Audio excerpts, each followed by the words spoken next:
তিনি কারো ভাই আবার কারো জান। দেখি বলেন তো আমি কার কথা বলছি? আমি বলুম না, আমার শরম করে। আচ্ছা আপনি বলিয়েন না, আমি কথা বলছিলাম বলিউডের ভাইজান মেগাস্টার সালমান খানকে নিয়ে, যার সিনেমা মানে বক্স অফিসের মধ্যে 100 কোটি টাকা কনফার্ম, যার সিনেমা মানে ভক্তদের মাঝে ঈদের আমেজ। কিন্তু রিসেন্ট সময়ে ব্যক্তিগত নানা রকমের হুমকি, বক্স অফিসে একের পর এক অসফল সিনেমা, প্রত্যেকটা সিনেমার মধ্যে দুর্বল পারফরমেন্স, সবকিছু মিলিয়ে ভাইজানের কেরিয়ারের এখন এক বেহাল অবস্থা। ভাইজানের ডাইহার্ড ফ্রেন্ডসরা পর্যন্ত এখন ভাইজানের উপর প্রচুর ক্ষেপে রয়েছে। কিন্তু বলিউডের ভাইজান মেগাস্টার সালমান খান সবাইকে আবার খুশি করার জন্য এবং নিজের সোনালী অতীতকে ফিরে পাওয়ার জন্য এমন কিছু বিগ বাজেট সিনেমা করতে চলেছে যা নিঃসন্দেহে বক্স অফিসের মধ্যে দামাগাদার কালেকশন করে সবাইকে অবাক করে দিবে। সো গাইস, আজকে এই ভিডিওটার মধ্যে আমরা জানবো মেগাস্টার সালমান খানের আপকামিং 5টি বিগ বাজেট সিনেমা সম্পর্কে। ভিডিও শুরু করার আগে কাইন্ডলি ভিডিওতে লাইক আর চ্যানেলটা সাবস্ক্রাইব করে রাখতে পারেন। তাহলে চলুন আর বেশি কথা না বলে আমাদের আজকের ভিডিও শুরু করি। সালমান খানের আপকামিং প্রথম সিনেমার নাম হচ্ছে দ্য ব্যাটেল অফ গালওয়ান। সিনেমাটা পরিচালনা করছে অপূর্ব লাখিয়া। আর সবচেয়ে ইন্টারেস্টিং বিষয় হচ্ছে সিনেমাটার মধ্যে প্রথমবারের মতন আমরা মেগাস্টার সালমান খানকে একটি আর্মি চরিত্রে দেখতে পারবো। আর সিনেমাটা নির্মাণ করা হচ্ছে একটি সত্য ঘটনা অবলম্বনে। 2020 সালের 15 জুন ভারতের লাদাখ অঞ্চলে গালওয়ান উপত্যকায় কোন রকম বন্দুক ছাড়া জাস্ট লাঠি দিয়ে চীনের সৈন্যদের সাথে লড়াই করেছিল ভারতের এক বাহিনী, যেখানে 20 জন ভারতীয় সৈন্য শহীদ হয়েছিল।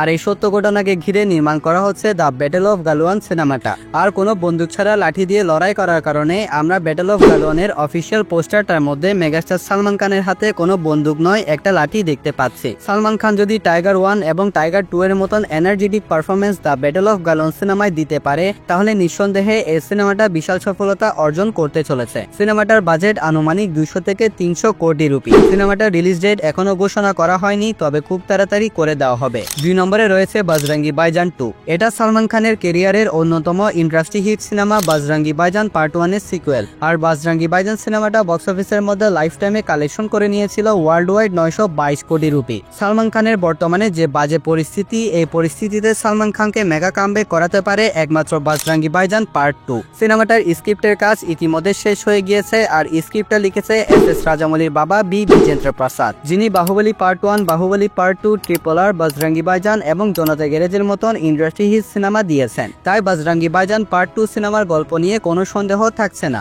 গল্পের দিক থেকে এই সিনেমাটা 10-এ 10 রেটিং পেয়ে ইজিলি উত্তীর্ণ হয়ে যাবে। আর এবার বজরঙ্গি ভাইজানের টাইটেল দেওয়া হবে পাওয়ান পুত্র ভাইজান। আর এই সিনেমাটার মধ্যে কারিনা কাপুরের পরিবর্তে আমরা দেখতে পারবো পূজা হেগড়াকে। বজরঙ্গি ভাইজান ছিল একটা কাল্ট ক্লাসিক সিনেমা। আর 10 বছর আগে রিলিজ হওয়ার পরেও 922 কোটি টাকার ম্যাসিভ কালেকশন করেছিল এই সিনেমাটা। আর এত বড় সিনেমার সিকুয়েল, তার উপর রয়েছে বি বিজেন্দ্র প্রসাদের গল্প। সালমান খান যদি এই সিনেমার জন্য একটু বেশি ইফোর্ট দিয়ে দেয়, তাহলে নিঃসন্দেহে এই সিনেমা বক্স অফিসের মধ্যে 1500 কোটি প্লাস ইজিলি কালেকশন করতে পারবে। আর এই সিনেমার সফলতার পর সালমান খানের সব ফ্লপ ডিজাস্টার সিনেমার কথা ফ্যান্স সহ নিউট্রাল অডিয়েন্স সবাই ভুলে যাবে। Number 3, kick 2। এটাও সালমান খানের কেরিয়ারের অন্যতম ব্লকবাস্টার সিনেমা কিক পার্ট 1 এর সিকুয়েল। এই সিনেমার প্রডিউসার সাজিদ নাদিওয়ালা 2023 সালে কনফার্ম করে দিয়েছিলেন কিক পার্ট 2 এর গল্প ইতিমধ্যে শেষ হয়ে গিয়েছে। উনি এখন একটা সঠিক সময়ের জন্য অপেক্ষা করছেন, এরপর সময় সুযোগ বুঝে সিনেমাটা রিলিজ করবেন। এই সিনেমা সেখান থেকে শুরু হবে যেখানে কিক পার্ট 1 শেষ হয়েছিল। আর সিনেমাটার মধ্যে আমরা সালমান খানের সাথে আবার জ্যাকলিনকেও দেখতে পারবো। কিন্তু সালমান খানের একের পর এক ফ্লপ ডিজাস্টার সিনেমার কারণে প্রডিউসার সাজিদ নাদিওয়ালা কিক পার্ট 2 এর সফলতা নিয়ে একটু দ্বিধাদ্বন্দ্বের মধ্যে রয়েছেন। কিন্তু এমনটা নয় যে সিনেমাটা হবে না। এখন সাজিদ নাদিওয়ালা সালমান খানের একটা ব্লকবাস্টার সিনেমার জন্য অপেক্ষা করছেন। যদি সালমান খান এর মধ্যে একটা নিজের দমে ব্লকবাস্টার সিনেমা দিয়ে দেয়, তাহলে সাজিদ নাদিওয়ালা সাহস করবেন কিক পার্ট 2 সিনেমাটা নিয়ে কাজ শুরু করার। 4 নম্বরে রয়েছে আন্দাজ আপন আপনা 2। সালমান খান আর আমির খানকে একই সাথে একটা সিনেমার মধ্যে অডিয়েন্স দেখতে পেয়েছে আজ প্রায় 31 বছর হয়ে গিয়েছে। আর এখন সব ক্যাটাগরির অডিয়েন্সের একটা ইচ্ছা, সালমান খান এবং আমির খানকে তারা আবার একসাথে দেখতে চায়। আর এই ইচ্ছাটা হয়তো খুব তাড়াতাড়ি পূরণ হতে চলেছে, কারণ আমির খান নিজে কনফার্ম করেছেন সালমান খান আর তিনি রেডি রয়েছেন সিনেমাটার শুটিং করার জন্য। এবং ডিরেক্টর রাজকুমার সন্তোষী ইতিমধ্যে সিনেমাটার স্ক্রিপ্টও রেডি করে ফেলেছেন। আরও একটা ইন্টারেস্টিং কথা বলে রাখি, filmfare.com এর তথ্য অনুযায়ী এই সিনেমার মধ্যে ছোটখাটো একটা ক্যামিও রোলে শাহরুখ খানকেও দেখতে পারবো। আর বহু বছর ধরে অডিয়েন্সের আরো একটা ইচ্ছা এই 3 খানকে একসাথে এক সিনেমায় দেখার। আর এই ইচ্ছাটা হয়তো এই সিনেমার মাধ্যমে পূরণ হতে চলেছে। দেখুন সিনেমাটার সবকিছু ঠিকঠাক রয়েছে, এখন শুধু সময় বুঝে সিনেমাটা রিলিজ করার অপেক্ষা। নাম্বার 5, টাইগার ভার্সেস পাঠান।